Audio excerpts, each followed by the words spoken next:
And of course, we're here to stand up for full voting representation for the residents of this fair city.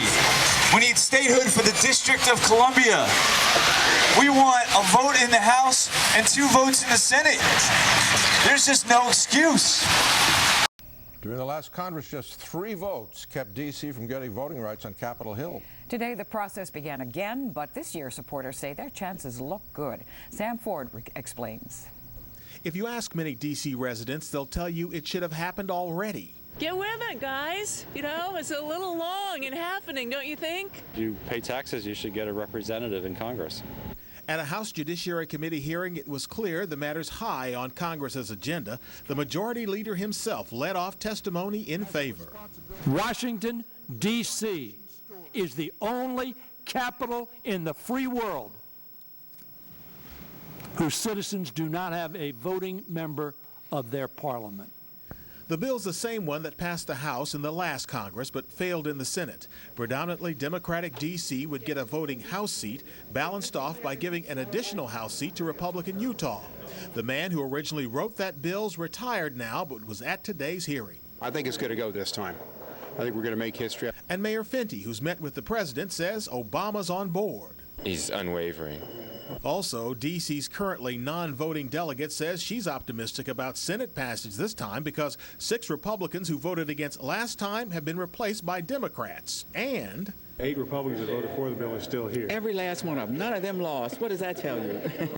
If it passes, which seems likely, the next stop will be the courts. Opponents will sue, arguing that the Constitution says only states can vote in Congress. And so ultimately, it appears judges will decide whether the city actually gets a vote. Reporting from the D.C. Bureau, Sam Ford, ABC 7 News.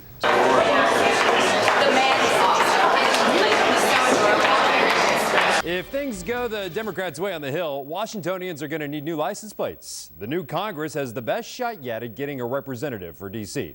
Fox 5's Karen Gray Houston reports that today a House subcommittee took the first step.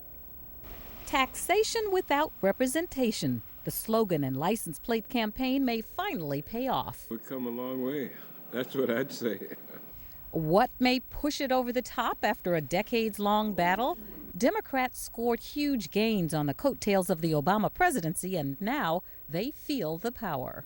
We now have the votes in the Senate. We got the votes. Let us in. You kept us out too long. A House Judiciary Subcommittee held a hearing. Even the House Majority Leader requested a chance to weigh in on a bill that would give D.C.'s congressional delegate a vote in the House. The center of democracy is the only capital in the free world whose citizens do not have a voting member of their parliament. To sweeten the deal for conservative lawmakers, the bill would also temporarily give Republican-leaning Utah an at-large seat. City leaders smell victory. No, it's thrilling. You know what I mean? The progress is fantastic. Momentum is energizing. I think we got a great shot this year, and I just want to be part of it. But opponents say not so fast. This bill, as currently written, is just simply unconstitutional. Some critics suggest a constitutional amendment or retrocession, reuniting D.C. with Maryland so it can get representatives and 2 senators for a city that pays federal income taxes and sends its citizens to war. I would welcome everyone else signing on to fix this great injustice. It's a unique window of opportunity for the district that puts the city on the road to statehood, but there's the threat of lawsuits that could put the final decision in the hands of the Supreme Court. On Capitol Hill, Karen Gray Houston, Fox 5 News.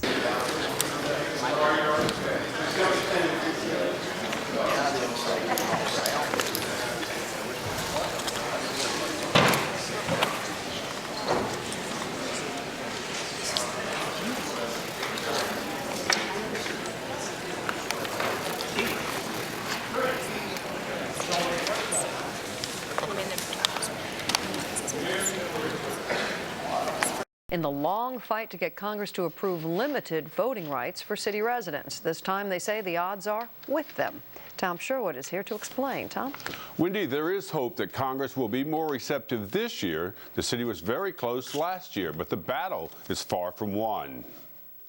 Thank you, my friend, so very much. From campaigns well before the 1990s, No taxation without representation. Rallies at political conventions, We demand a vote. We demand a vote.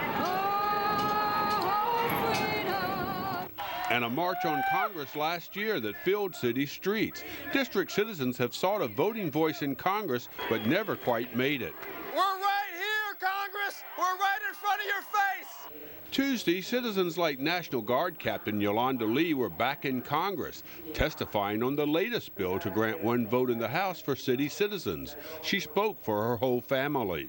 I have one brother, two sisters, my mom, dad, deceased, and my entire family is here in the district, mother's side and father's side. We were all born and raised here.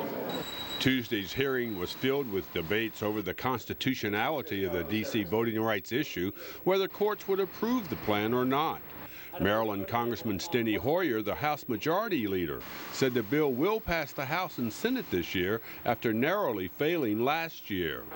Meanwhile, Captain Lee, who served in Iraq, said she was there when Iraqi citizens first voted and got purple fingers to show it. It was a very joyous occasion throughout the city.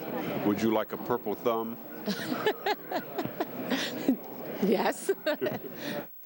One Republican congressman suggested D.C. citizens be exempt from paying federal taxes because they don't have the vote, but that idea has never gained any traction. Jim, back to you.